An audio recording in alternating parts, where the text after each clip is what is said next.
নমস্কার, আমি আশালতা। আজকে আমি আপনাদের মাছের তেলের একটা দুর্দান্ত রেসিপি করে দেখাবো। তো আজকের আমি এখানে মাছের তেলে বেগুন আর আলু দিয়ে এই রেসিপিটা বানাবো। তো বেগুনগুলো প্রথমে সরু সরু করে কেটে নেব। তো কিভাবে বেগুনটা কাটতে হবে সেটা একটু দেখে নিন।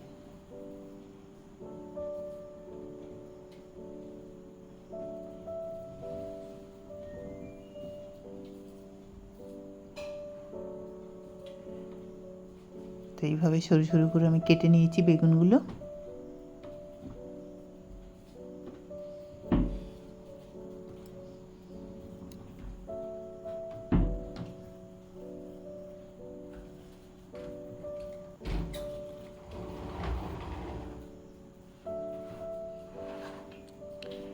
আলুটাও ঠিক একইভাবে কেটে নেব। এটাও ঠিক এরকম সরু সরু করে কেটে নেব। খুব পাতলা নয় আর খুব মোটাও নয়, এইভাবেই আমি এটা কেটে নেব। তো এখানে আমি দুটো আলু নিয়েছি, ঠিক এরকমই মাপের কেটে নেব। তো আলু আর বেগুনটা কেটে নিয়েছি। এবারে কড়াইয়ে দিয়ে দিচ্ছি সর্ষের তেল, আর এতে ফোড়নে দিয়ে দিচ্ছি 5 ফোড়ন। দিয়ে প্রথমে আলুটা একটু ভাজা ভাজা করে নেব। গ্যাসটা এখন মিডিয়াম টু স্লোতে রেখেছি।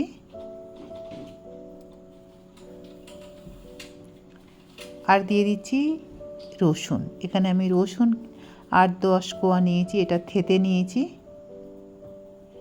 রসুনটাও এর সাথে আলুর সাথে ভেজে নেব।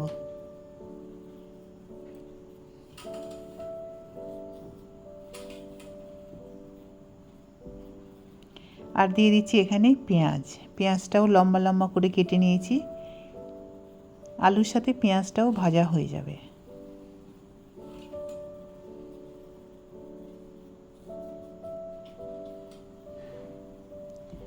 কাঁচা লঙ্কা দিয়ে দিচ্ছি, আর লঙ্কাটা আপনারা যেমন পছন্দ করেন কম বেশি আপনারা করতে পারেন। যদি বেশি লঙ্কা খান তো বেশি দিতে পারেন, আর যাদের লঙ্কা অত পছন্দ নয় তারা কম দিতে পারে।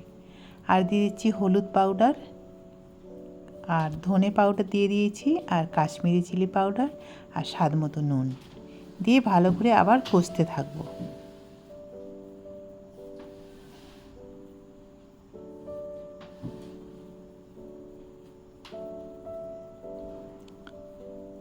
আলু পেঁয়াজ প্রায় সব নরম হয়ে গেছে।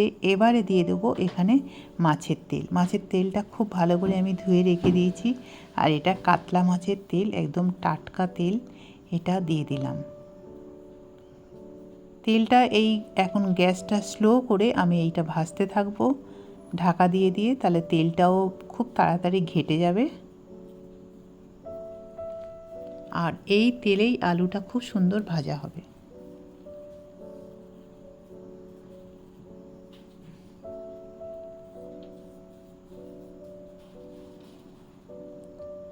আলুটা খুব সুন্দর সিদ্ধ হয়ে গেছে, নরমও হয়ে গেছে প্রায় অর্ধেকটার মতো। এবারে দিয়ে দেবো বেগুনটা। বেগুন দিয়ে আবার ওই মিডিয়াম টু স্লো গ্যাসে এটা রান্না করতে হবে।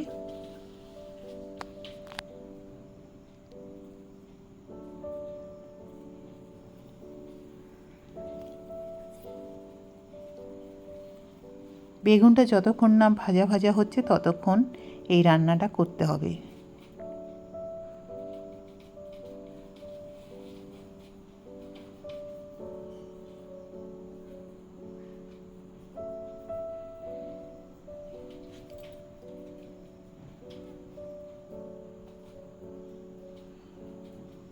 তো মাছের তেলটা একদম প্রায় রেডি হয়ে গেছে, সব খুব সুন্দর সিদ্ধ হয়েছে, তেলটাও ভাজা ভাজা হয়ে গেছে। এবারে এটা নামিয়ে নিতে হবে পরিবেশনের জন্যে। এবারে এটা আপনারা গরম গরম ভাতের সাথে পরিবেশন করবেন, অসাধারণ খেতে।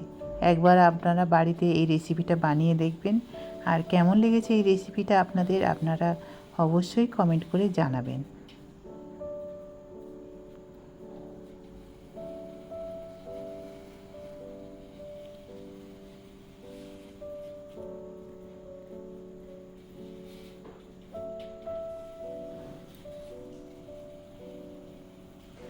আমার এই রেসিপিটা যদি আপনাদের ভালো লাগে তাহলে লাইক করবেন, শেয়ার করবেন, সাবস্ক্রাইব করবেন আর আমার বেল আইকনে ক্লিক করবেন, তাহলে নতুন নতুন ভিডিওর সাথে আপনারা আপডেট থাকতে পারবেন। নমস্কার।